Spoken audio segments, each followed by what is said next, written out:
I cover various chess in media, and one episode I'm kind of excited to make is about Columbo, who is an amazing detective, as suggested by one of you, so thank you for the recommendations, keep them coming. Today we'll be looking at the chess scenes of Season 2 Episode 7, The Most Dangerous Match, where this absolute stunning gentleman over here is competing for the World Championship. So the episode starts with our world champion waking up from a bad dream. Now, I don't know about you, I haven't had many bad dreams where I threw myself on the floor. It also explained the episode premise. Maybe he's just a little bit grumpy. Mondays, am I right? What are you doing with my bed? So of course he killed his opponent. But okay, I'm getting ahead of myself a little bit. First of all, they play a chess game against each other in a French restaurant. How do I know that they're French? This shield logo over here. So here we're looking at the history of the coat of arms of France. And if we go through the history section, look at that. This is the French coat of arms. I'd say that's quite similar actually. It's called the Fleur de Lis. There is something to which I am not immune. Escargot. Snails. And the fact that they're eating snails doesn't get much more French than that. Oh, we were. I'm sorry. So, of course, they start playing a game with salt and pepper and... Queen's pawn opening. Do I expect that tomorrow? Ooh, he responds with d5. Queen's Gambit. Real chess players should start doing this. They should start yelling out their moves like they're an anime protagonist. Queen's Gambit! Oh! Decline. That's the Slav. That is the Slav. Wait, did I see that right? Let's see. No, that's the Slav. The both C pawns. It's not the client. So a lot of people get this wrong. People think that like, oh, you either accept the gambit and every other move is declined. No, this is the Queen's Gambit declined. As you can read over here, it's a very specific thing. This is called the Slav defense. Why are you writing a world chess champion that doesn't understand this? I know no one cares about this, but I do. So of course the game goes on and yeah, I think it would actually be way simpler if you just name the moves and play the blindfold match. Please. So the game went on way past closing time. Which, yeah, that's great. So, of course, they went back to the hotel to finish the game. Of course, it's super unrealistic for two contenders to talk like this before the match. Come on, it's your move. So here they set up the board. We get a very good view of the board. And this is the board position over here. And as you can see, the position is about +6. Just at first glance, it doesn't look like it. Yes, this knight is very well placed here. The pawn structure is a bit awkward. But I mean, +6, materials equal. And it doesn't look like we immediately have an attack. So what is going on here? I invite you, pause the video and figure it out. What would you play here as white? Because it is such a beautiful move. Maybe you solved it. If you didn't solve it, then you and I will never be friends. Listen, if I tell you a position is cool and you don't pause the video, then I am sorry. I don't respect you. I'm being so mean to you guys. I'm sorry. Here the move is the stunning, beautiful queen takes b4. And what a beauty! Oh man. Why is this a queen sacrifice, RedPanda? Well, we take here. And I want you to notice the knight controls the f7 square. So we have back rank issues. We play rook takes rook. But this isn't mate. Really? Yes, really. Because we can block with the bishop. Oh, how do you continue the attack now? Because if I take, I'm just losing. I am down a queen. What do we do? Oh, I am happy that you asked. We'd sacrificed our queen. How about we sack our bishop? Bishop takes d5. And the queen is pinned to the king. So we can't even move away. The threat is very simple. Rook takes bishop. Queen can't take back. And this is mate. And if you take the bishop, it's also mate. My queen will take And it's your found. knight.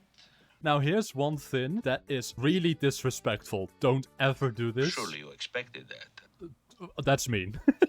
Your pawn must take my queen. Don't make moves for your opponent. Otherwise, my No, queen... don't do this. This is so incredibly rude. This is making me think that maybe that guy deserved it. So, of course, like the very stable individual that he is, he took this loss really well. It's not like he would murder him or anything. Oh, never mind. It's just Oh, a he's bit of so luck. It's rude. nothing. I hate him. You've been I hate distracted him. all the- So yeah, he gets flashbacks back to the dream. One thing about the dream that I actually haven't commented on is that the chess pieces, it's this super realistic portrayal. And that makes me think about the Lewis chessman. And the Lewis chessman were these 12th century carved chess pieces. And I've actually seen them in the National Museum of Scotland and in the museum in London. They're, by the way, historically kind of interesting because they show trade happening between Scandinavia and like parts of northern England. And it's just cool. Sorry, that's a very random fact to throw in there, but I find them interesting, okay? The murder happens and now Columbo is on the case. And something that I really appreciate is the fact that Columbo himself isn't gonna play chess this episode. He doesn't need to play chess while solving a murder case to prove to the audience that he's smart. I don't know why so many shows do that. So the way Columbo solves all his cases, he has this demeanor that makes everyone underestimate him, while also his observational skills are like really, really good. One of the ways this shows in the way he first approaches the suspect, because I have the feeling that he's immediately somewhat suspicious, and the way he approaches him just immediately feeds into that, like, oh yeah, of course this guy's now gonna underestimate him. You're the champion, aren't you? I want to say it's a great honor to meet you. I've got a cousin up there in Albany. He wears big, thick glasses, and he thinks you're the greatest thing in the world. That makes two of them. I don't know, like, Columbo, I think it's psychologically just so interesting. So if your takeaway from this video is just, I should watch Columbo, I would be very happy about that. I think it's such a fun show. So a really big part of this is that the challenge he tried to murder didn't actually die. Meaning that there's this constant tension in the air, like when will he wake up? I want to tell you, you chess players are a remarkable bunch. Apparently, what he did, he recorded every game. Do you do that? Yeah, and this is something a lot of chess players do. I have 100 little books for like game notations. Mine even have these really cool drawings on them, so they're cooler than yours. So yeah, that's definitely something chess players do. By the way, I'm skipping through the episode. I don't want to just commentate on like all the things that happen, because then I'm just be a react channel. I'm here to analyze chess, okay? So Columbo goes around talking to witnesses, analyzing the environment. Honestly, I just love how this show is formatted so much. Again, just go watch it. And it all climaxes during the Simul, which is this really cool event where one chess player plays against many. It is honestly really cool. However, for the one person, it is so hard.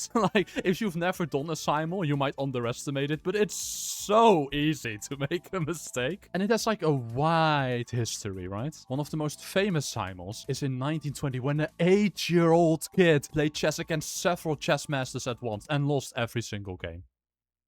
Oh, it's about to get real. And it's made. Well done. Now, what were you saying, Lieutenant? By the way, Castle's checkmate is so cool. I see you've put yourself in the same pickle as Alekhine, one of his matches against Nimzovich in 1914. So, I recognize that. 1914 was the St. Petersburg tournament. If you think that's impressive, like Columbo here. That memory again, that's really amazing.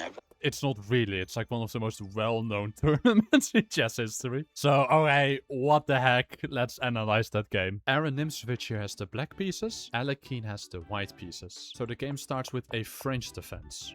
We know this as the classical variation. Normally here you play e5 to force the knight to retreat. White's position looks really good due to the space advantage, but black has multiple pawn breaks to try and chip away at the center. Now, most modern chess players would take back with this pawn. This is good for a couple reasons. First of all, in the normal exchange variation, you haven't committed this knight to c3, meaning you still have like some degree of flexibility as to whether you want to play c3 or c4. Of course, with the knight here, this pawn can't move anymore. Second of all, this bishop can now develop outside the pawn chain. If we take back with the knight, which happened in the game, it's just not as active. Third of all, we keep equilibrium in the center. We both have one central pawn. That is good. But Nimzovich, for one reason or another, played knight takes. Pawn b6 was played. It is actually very often a really slow way of developing. Here, bishop e5 was played, which makes a lot of sense because after c6, the bishop doesn't really stand as active on this diagonal anymore. This bishop can just retreat. One thing I really like about White's play, they just bring in all their pieces to like active squares. Bishop f6 doesn't make too much sense. It's just fundamentally biting on granite here. In situations like this, always be careful of tactics. This e-pawn is now pinned. But now bishop a6 gets played. This just doesn't make any sense to me. Now here's a question to you, lovely audience members. See, I'm trying to bully you, lads. Why isn't this a good idea? This is just black's bad bishop. What do I mean? In a scenario where the pawn structure is fixed, in that case, the bishop that is the same color complex as your central pawns is your bad bishop. This is white's good bishop, so why would you trade these off? Especially not because there are like so many ways to improve your positions. Like the engine here gives g4, which is super fun. Because it's just really energetic chess. And then also like moves like a4 makes some sense, or even a3. You don't need to commit to this exchange. Generally, you want to be a bit careful moving pawns in front of your king, especially when there's not a huge need for it yet. If we just do nothing, it's not like knight g5 is doing much. Now, of course, it's way simpler for me with the engine, right? Like, I'm not saying that I'm so much better than Nimzovic, but like, yeah, I mean, these are lessons to take away from this game. Now, black has weakened some dark squares over here, so white goes for a plan to trade the dark square bishops. And finally, h4 comes in, and it's just so cool. And a very common attack in motifs. Like, white has all these pieces on the king side. Black's pieces aren't really doing much to protect the king. So yeah, why not launch your h-pawn forward? Okay, we're in a heavy piece endgame. How do you evaluate in heavy piece endgame? Okay, you always look at material. In this case, material is equal, so what's next? You look at the activity of your heavy pieces, but more importantly, and this is like super important for evaluating these endgames. In a heavy piece endgame, more than material, more than activity, the side that is most likely to win is the side with the safer king. And here that is so clearly white.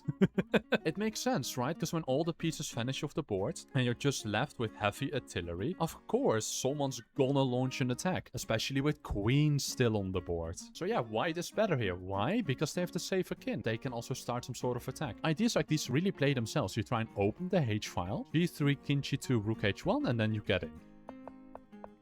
I wanted to quickly demonstrate how fast this can spiral out of control. If we make a sort of seemingly natural move here, like doubling up, rook h1 comes in. And what do? Because like taking here and queen h6 is such a big threat. So let's say we try and run the king away. Like I have to take back. And look at this, g4. Let's say I move my king further away, right? g5, the queen has to move. Now there's a pin. We just take. Your position just falls apart everywhere. Yeah, you technically didn't have to play king e7, but you don't have a great alternative. Queen g7, I still just go g5. Don't underestimate this. I am just gonna bring all my pieces in if you do nothing. Queen h3. These are now threats. Black actually needs to be really careful here. Black is like running the king away over here. It's so ugly. And look at this queen. It is like so like not doing anything. Alekin's games are so instructive and cool. They're so fun. Really high class move, just bringing the rook to the h file. And this is a masterclass. There are all these little moments in the game where certain moves are forced. You can see that the plan is relatively simple. Hunt the king. Again, in heavy piece endgames, this is actually just the most important thing. It's technically the most important thing in any position, but especially in these heavy piece endgames, the side with the safer king wins the game. There's a lot of shuffling in this game that I won't want to talk about. You might be curious why they push the pawn instead of taking here. You can see a lot of endgames happening where like a rook gets in on the 7th rank, and then this h7 pawn being captured immediately create a passer. Also over here, if you're curious why isn't this pawn taken, just very simply rook h1, g7 is covered so you can't defend, and after you move the queen I just get in. Hence why the pawn wasn't captured. And then finally rook b1 happens, which is like the first sort of slip up. Now black's position is really good. So here what happened is the pawn break e5, and it looks so counterintuitive. Aren't we isolating our pawn? It doesn't matter. We can lose both of these pawns, but if we can prove that our king is safer than our opponents, that is worth it. That is worth all the material in the world. So here, if you take and I take here, you have a problem. I'm threatening to take here with check, and I'm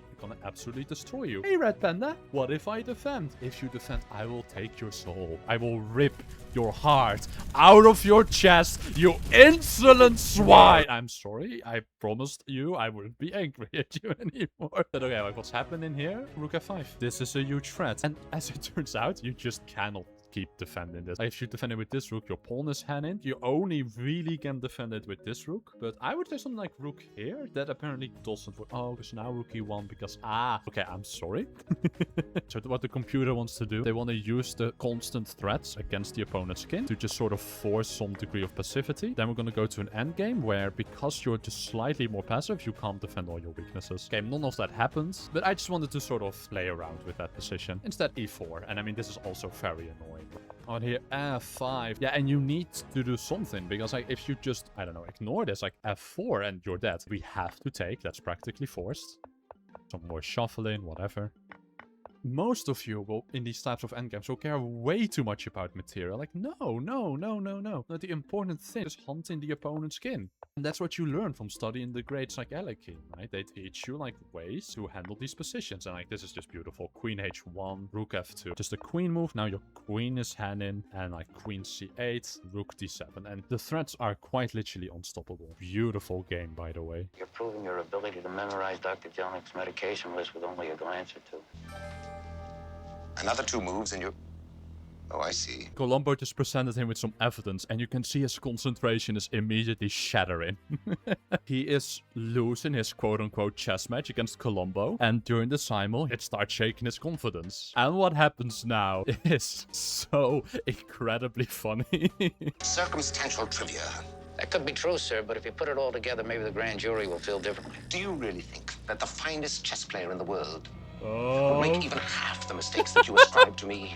sorry. Sir? I'm afraid that's check and mate, sir.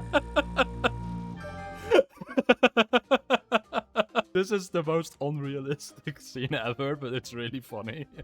So what he just fell into is known as fool's mate. I don't think any world champion would ever fall for this. White moves the f-pawn, black moves the e-pawn, and then white responds with g4, and queen h4 is mate. This, on the second move, is the shortest possible mate in all of chess. No chess player will ever blunder this. But it's so funny. You won't be surprised to learn that Columbo wins. It's a happy ending. He fell for fool's mate. Well, that will be all for today. YouTube thinks you like this video. I worked very hard on it. Maybe give it a watch or maybe not. But I'll see you guys later. Bye bye.